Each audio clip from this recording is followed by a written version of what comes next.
Bonjour tout le monde, je vous souhaite la bienvenue dans cette série de vidéos où on va parler de stratégie en général.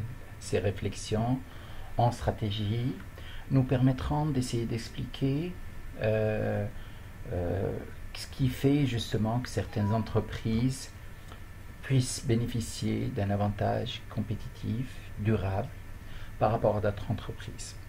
Nous allons essayer de simplifier un peu la compréhension d'un domaine assez complexe qui est celui de la stratégie. Donc, vous attendez pas à ce qu'il y ait beaucoup de termes théoriques, mais plutôt de la pratique, en essayant de comprendre un peu, décortiquer un peu qu'est-ce qui fait que certaines compagnies se positionnent mieux dans des marchés que d'autres, que certaines compagnies naviguent un peu mieux dans des vents de changement que d'autres, que certaines autres compagnies puissent avoir des profits répétés, donc durables, et qui puissent s'épanouir et éventuellement faire face mieux à des contraintes, à des crises qui les entourent. Tout d'abord, essayons de clarifier certains points et je vous inviterai d'abord à enlever certains mythes ou essayer d'éclaircir certains mythes qui entourent la stratégie. La stratégie toute simple, pas trop compliquée. La stratégie est, en fait, si on a défini, un ensemble d'actions, un ensemble de réflexions, un ensemble de pensées qui permettent à un groupe, à une entreprise, à un gouvernement, à une organisation, à une armée aussi de compétitionner, ou en d'autres termes, à déjouer les plans de leur compétition. Ça, c'est la définition simple quand on fait face à une compétition. En fait, si on traduit ça en termes de réaction face à son environnement, une stratégie et un ensemble d'actions, de réflexion encore une fois, de positionnement, ou une entreprise qui a une certaine lecture de son environnement prend pour se positionner, ou un chemin qu'elle essaie de prendre pour déterminer une position dans un certain environnement. En général, ce qui veut dire que la stratégie s'inscrit dans le futur, d'abord. Et donc, premier mythe qu'on essaie de démolir, ceux qui utilisent le terme position stratégique ou décision stratégique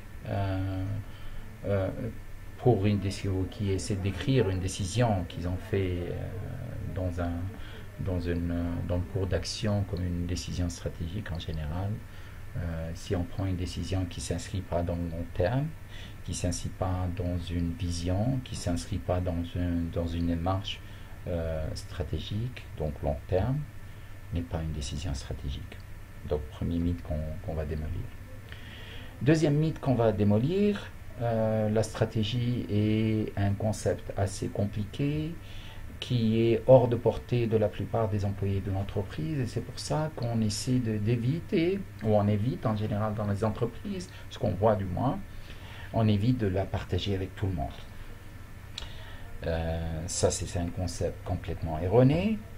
Une stratégie qui n'est compréhensible que par un ou deux éléments de l'entreprise est une stratégie qui est nécessairement perdante.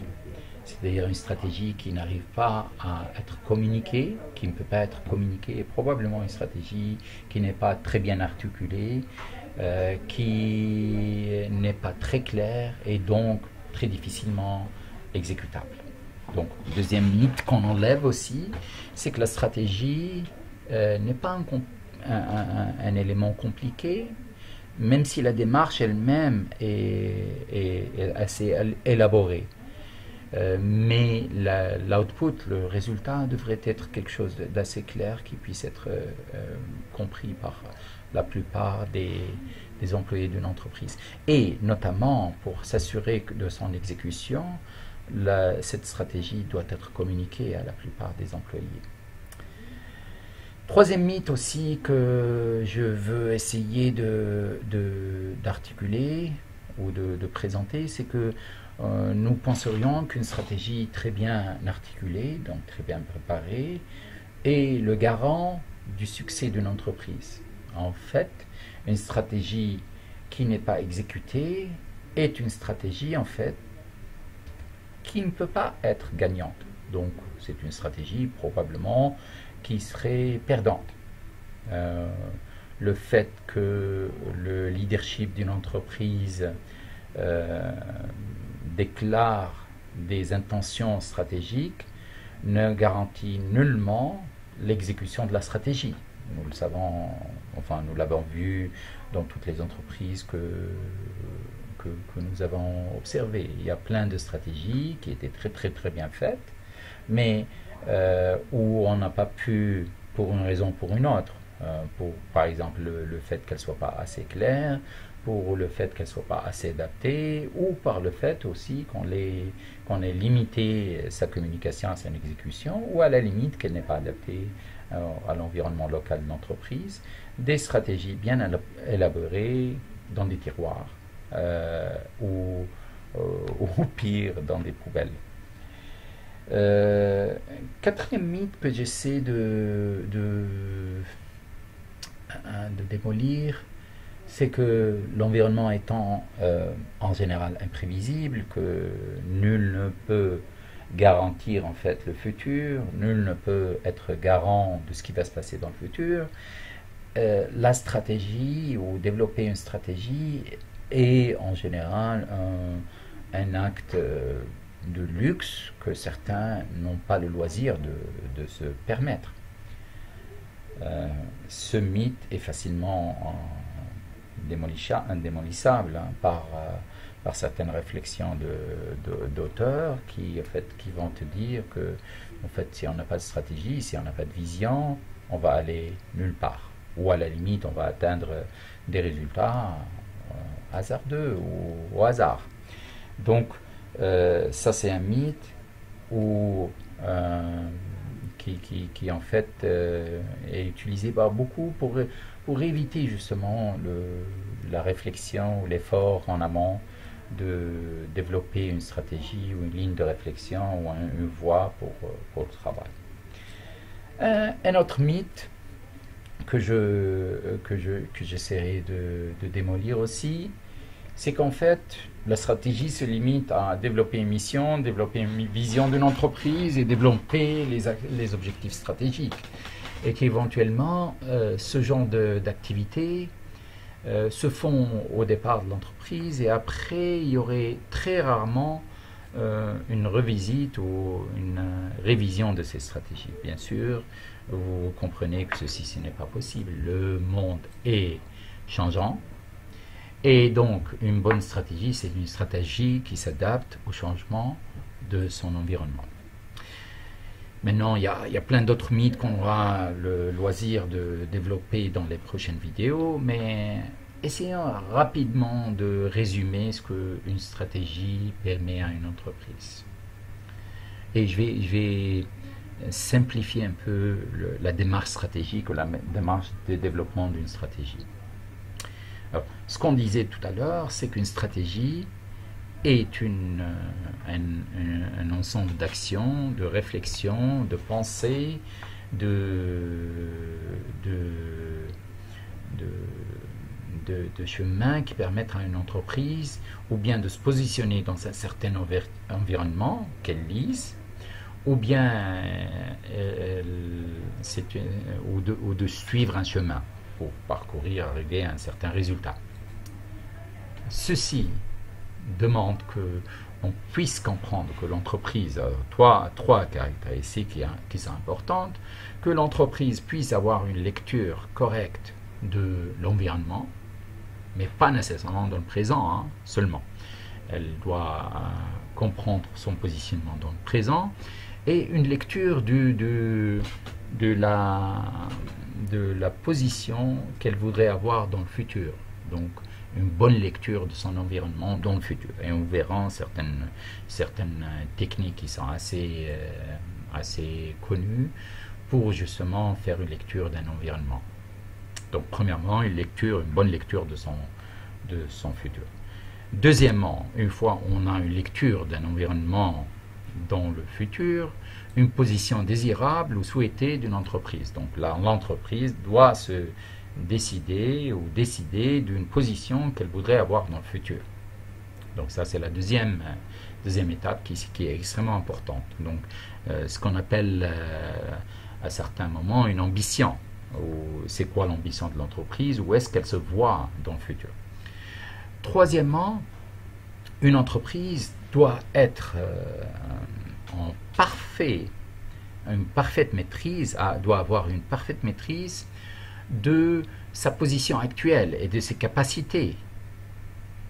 Alors, pour ce faire, elle doit avoir une maîtrise aussi de ses ressources. Alors, une entreprise qui connaît son positionnement, qui a une maîtrise de ses capacités actuelles, est une entreprise qui connaît ses faiblesses, ses forces, les potentielles menaces, les potentielles opportunités qu'il y a autour d'eux. Alors vous reconnaissez un peu l'analyse SWOT qu'on essaiera de développer dans un futur vidéo. Alors, donc, une maîtrise de l'environnement, ou une certaine lecture de l'environnement, une maîtrise de son positionnement, une position désirée ou une ambition d'entreprise, et finalement un chemin. Donc, de l'endroit où on est vers l'endroit qu'on essaie de prendre, l'entreprise va prendre des choix stratégiques, donc des choix long terme, des directions, des choix qui vont déterminer la direction de l'entreprise, pour se frayer un chemin vers cette position ou cette ambition. Dans ces vidéos, on va essayer de prendre des exemples. Et quel meilleur exemple qu'une compagnie comme Apple? Apple s'est créé un environnement. Alors, là, j'ajoute une autre notion, c'est qu'Apple a créé un environnement complet, un écosystème, un système qui a permis justement qu'elle ait une démarche non challengée, c'est-à-dire non défiée par qui que ce soit, où Apple a créé un marché dans lequel elle a pu retenir les clients et plus que ça, en faire des fans, des supporters. Alors un supporter a tendance à acheter plus souvent de l'entreprise. On parlera assez souvent de Apple, on parlera justement des stratégies qui ont fait qu'Apple a dominé ses marchés maintenant, depuis un certain moment. On va parler aussi d'une deuxième entreprise qui est assez intéressante, qui a en fait révolutionné le monde des ordinateurs, qui s'est attaqué à un monde des PC, avec une stratégie aussi opérationnelle assez intéressante, qui a justement changé la donne dans le monde des ordinateurs. Donc le configure to order, ou la configuration à la commande, faite à la commande, a été le cheval de bataille de Dell. Pour soutenir ce genre de stratégie, Dell a développé une stratégie opérationnelle complète qui leur a permis justement de soutenir cette stratégie. On va voir justement comment ils ont pu garder ce leadership sur leur marché et justement développer leur marché. On va voir plein d'autres entreprises, on va parler de Walmart, on va parler de Zara, on va parler de plein d'autres entreprises. On va essayer que ces réflexions soient le plus pratiques possible et que vous puissiez en tirer justement un bénéfice plus pratique. Un bénéfice qui vous permettra de développer, d'abord de pouvoir analyser des stratégies, voir où l'entreprise peut-elle gagner des parts de marché, où une autre entreprise peut-elle justement réduire ses coûts et éventuellement libérer des marges qui pourraient leur servir justement pour financer une expansion, pour financer un changement de stratégie. Ou certaines entreprises justement ont créé un avantage compétitif. Le mot clé ici est durable. Je vous retrouve dans une deuxième vidéo où on parlera justement en plus de détails de certains outils auxquels j'ai fait d'ailleurs allusion dans cette première vidéo, certains outils qui vont nous permettre justement de développer la réflexion stratégique, de développer la pensée stratégique et éventuellement de développer des stratégies gagnantes, mais dans la durée. À bientôt.